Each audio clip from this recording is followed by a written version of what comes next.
Congratulations, Faridah Nakazibwe ali lubuto, Bruno K abyogedde, Bebe Cool avuddeyo n'ayimirira ne Cindy, saha bino bye wakola abyatudde, songa amazaalibwa ga Elias nga kutuusako okukyala kwa Wizo eri mwana muwala ani byonna mbikutuusako, Ishiba bizuse yafekinze obujulizi Isma bulese. Alright, nkwaniriza konyo mukwano gwange atulaba natuliriza. Tuli kuvika exclusive ne Wonderboy UG. Thank you so much for subscribing. Video nkusabye hejimpeleka like mukwano gwange. Bobatana bakubera ngate ojikampera. Tubera proudly sponsored by katiikiro. Mkujukiza genda kusomere dua singona ofuna okukalubirizibwa bintu ebyenjawulo business makabu fumbo n'ensonga zonna mukubire ku namba esimu esembya 067 mu kitabo ekirimo krani. Munange video bomaze okubanga ateo jimpelaka like mukwano gwange akantandike bwenti. Ntandise n'omwami Wizo Manizo kuva mu Good Life Music mukwano gwange kugambye gwe teka koti yo ekanzu yo oba gomesi yo anti sawa yonna tugenda mu mikolo. Munange Wizo ategezeza nti okuva kati ajja kuba bategeza date agenda kubeera nga ayanjula mwana munne amanyidwa nga Sandra Teta gwatamanyi mukyalo no yani gwe golola bugolozi na kutereka lugoyero wardrobe olindirire omukolo we gunabeerayo ku nnaku z'omwezi ziri bameka nja kuba mbikutuusako songa ebyo mbitadde ku bali. Happy birthday omukulu Elias Lukwago ono nga ye meya w'ekibuga ekikulu eky'eggwanga Kampala. Munange olunaku olwaleero mu mazaalibwa ge tukwagaliza ebisinga. Happy birthday meya. Ng'atago nago nga kutuusizaako obufere munange bweyongedde era nga buno obwasinze okubeera nga butambula ku mikutu emigatta abantu bulabikidde wali mu kikuubo nga waliwo omusajja eyavuddeyo n'agenda n'asuubula ebitabo ebimanyiddwa nga bya exercise book wabula bano abamu parkingidde ebitabo kino kye batuuseko bibino byerabireko ate nkomewo tweyongereyo mu mukwano gwange. Naye ate ab'omu kikubo nammwe muteke ate tumanyira bumanyizi. I went to Kikubo and bought these books. Pick fair, namusabye pick fair mazima ga Katonda. Rather pick fair. Naye nsumuludde ebitabo nso okujjako ekisooka nga sibitegeera. Okutandika ekyokubiri. Nga kakati biki bino bannange. Kagamba pick fair kungulu.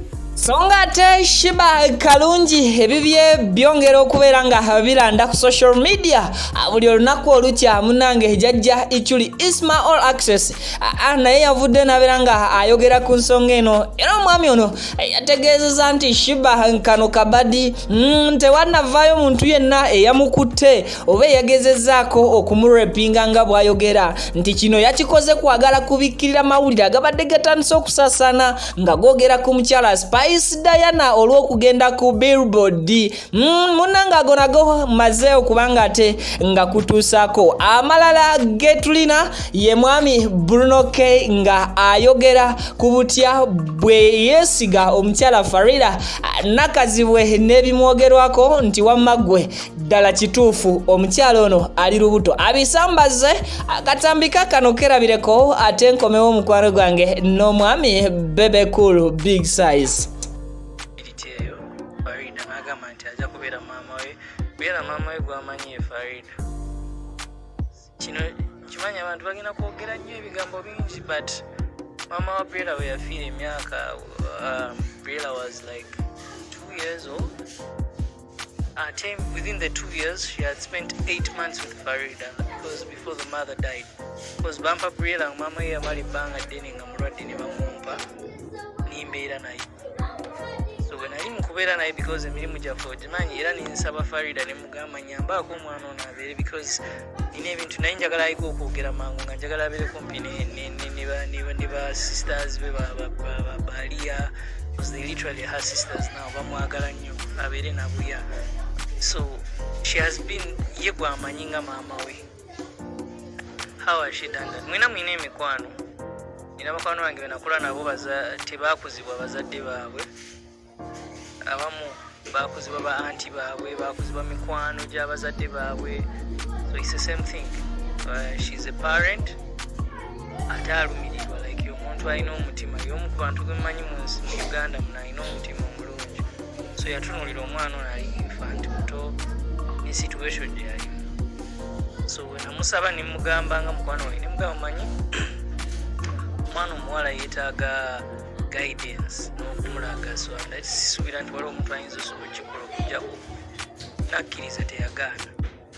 So kyava eri kusaba n'omutima gw'omulungi ye ng'omuzadde muyinza mwabasinze n'okunnemesa ndowooza ofuna omuntu gw'embeera naye because muli awo munsibyeko mukyala Nakazibwe. Tetwakira ntibagamba oli mukwano gwange te naye tabagambako omuntu tulina ekintu kyonna ekigenda mu maaso between us. nga mberekereza omukulu Big Size Bebe Cool yavudde bwatyo nabeera nga alaga oludda mu kalulu akafuuse ak'ebbugumu ennyo kanono nga ke k'abayimbi ekibiina ekibatwala ekimanyiddwa ng'ekyawuma era nga ba contestants abali babiri abakataddemu ebbugumu ye mwami King Saha n'omukyala Cinderella Sanyu era nga Bebe Cool avudde n'ategeeza nti ye ali ku ludda lwa Cindy olw'ensonga nti King Saha emizeje anengeri jazzenga mukubamu ebbanga lyonna tasobola kuyimirirawo kumuwagira era agamba talina gy'asobola kutwala industry. Bibino byerabireko ate nkusibulidde wano video terabira kugilikinga mukwano gwange okusubscribinga n'okuturninga on that notification bell. Mubeere bulungi mweraba. Muchafu wa contestant oli nvudde emyaka gyonna nga nzijani kwogera. Okay? Nvuddeyo nenjogera si mu bubi abayimbi bakwano bange bino ebintu mujja birabanga byemirete nga mu famire zammwe ne mu ggwanga lyaffe. Kyomuntu fine bagamba image yammwe mugifeeko, image y'obuyimbi eneeyisa enjogera biki byokola bimatalinga mu maaso.